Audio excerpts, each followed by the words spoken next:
could have thought of in accomplishment have not come to pass. And as one of the presidents of Americans once said, is that the accomplishment of anything is not the destination but rather a journey. I want to preface my speech for tonight in this very manner, that it was Professor Lumumba Otieno who once said that in Greece, one of the oracles was sent to go and look for the most intelligent of all.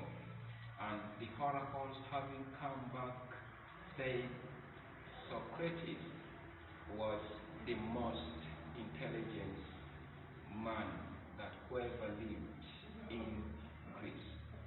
The only reason was when the oracle asked Socrates that what do you know, he said that what I know is that I know not. So I also come to you tonight that the only thing that I know is that I know not.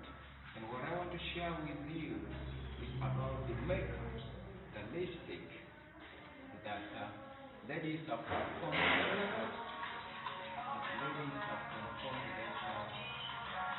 as one of the bleachers. It is in this home that many have apprehended, worshipped the technology, and comforted themselves and prioritized lipstick, or rather lip balm, as one of the designing agents that whoever feels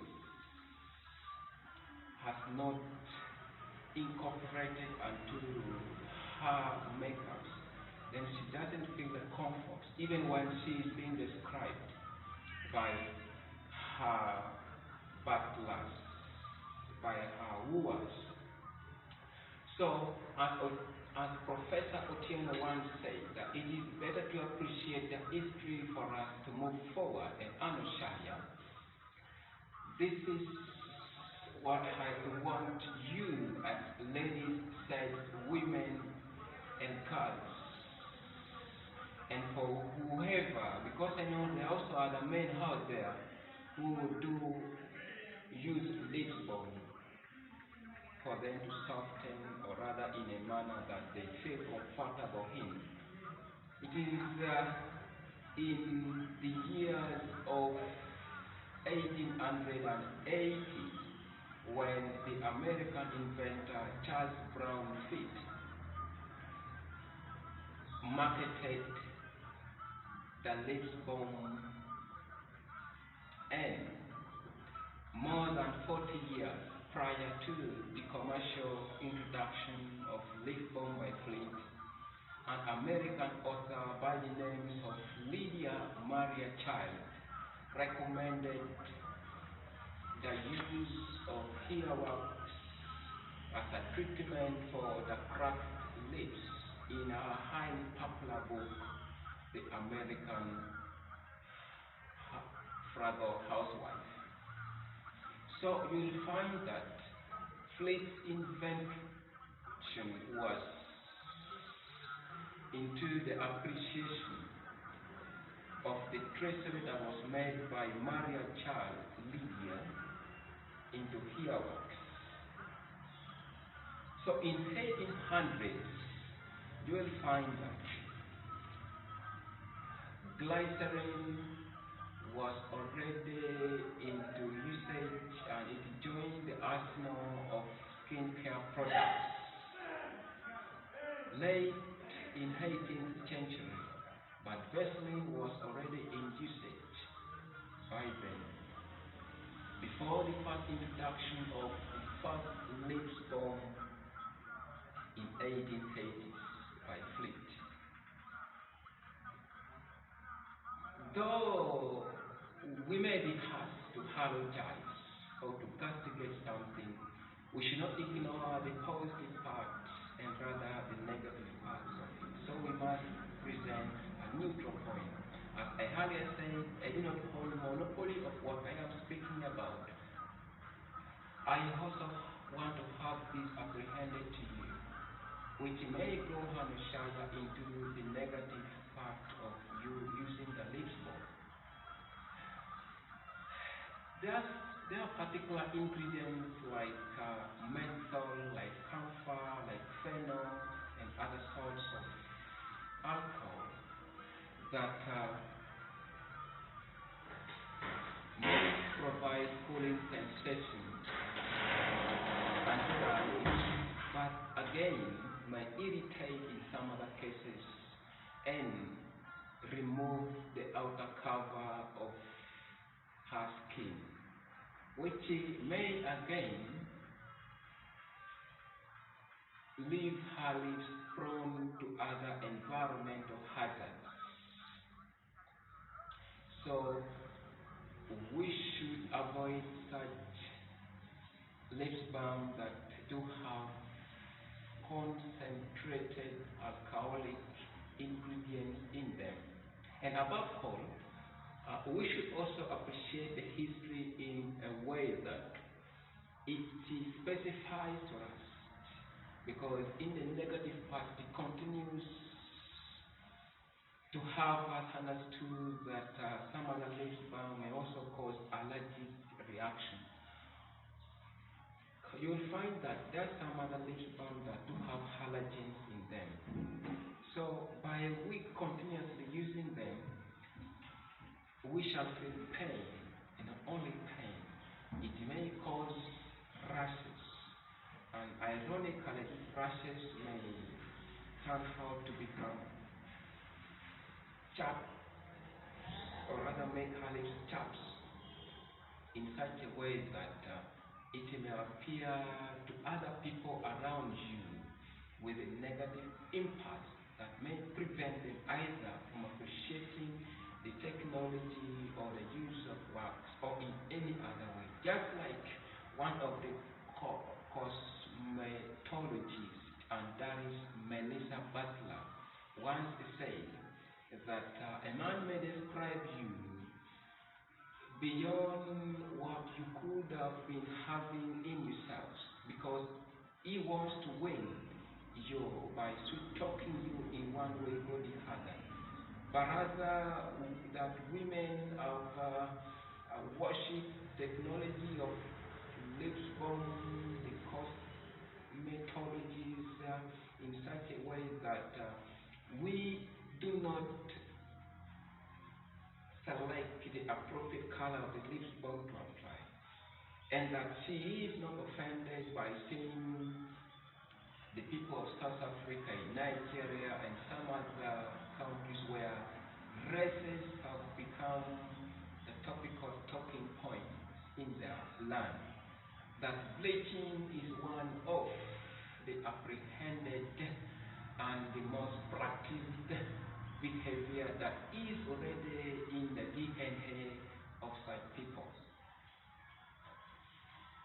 So we should also have ourselves, by mere looking at the science, because when you look at the science behind lips balm, you will find that lips balm provides protective care to our skin, and above all,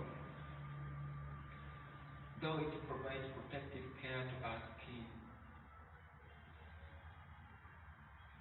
there are some ingredients like beeswax that thickens the skin and helps other ingredients in lip balm to stick together. Also, we have gotten an almond oil that's taken to be an emollient, which softens and nourishes the skin.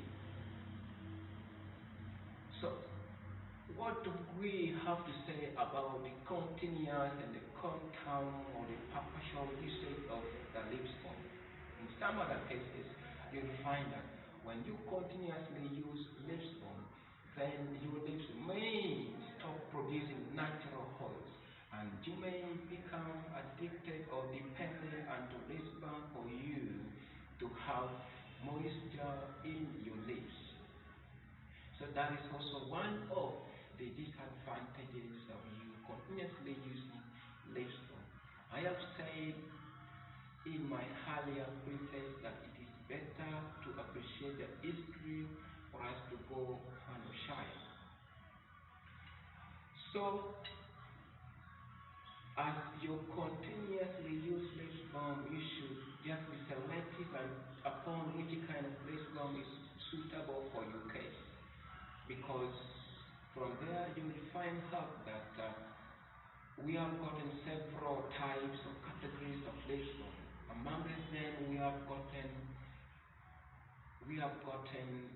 bite sticks, lip balm, we have gotten aquapa repair ointment, we have gotten chapsticks, moisturizing lip balm, we've gotten very many, we have gotten bite sticks, among the others. So which one is suitable is one, either it is depending upon the recommendation by the cosmetology or by you as you test and preference in accordance to the one that you value in your designing or the beauty code. Many dermatologists have always argued and said that the irritation we always get from lip balm, or rather that we always feel like to treat our chapping or the crack or the dry lips in ourselves should not be on a daily basis. Yes. Even the mere jellies, you can use them, which have some, I would say, they do not have provoking colors. If you're white, if you're brown, then you should at least choose a color that will not let people have negative perception about you. I have always said people will always stick and will not change no matter how much you cajole or advise them.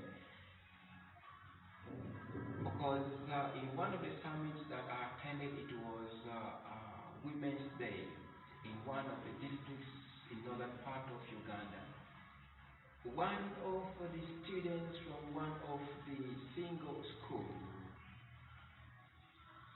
presented a poem that said, "Alone on an island, the salty breeze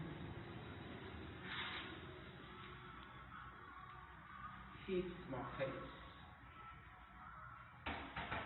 It is very hard for me to go forth because I feel pain and cracks and dry lips already.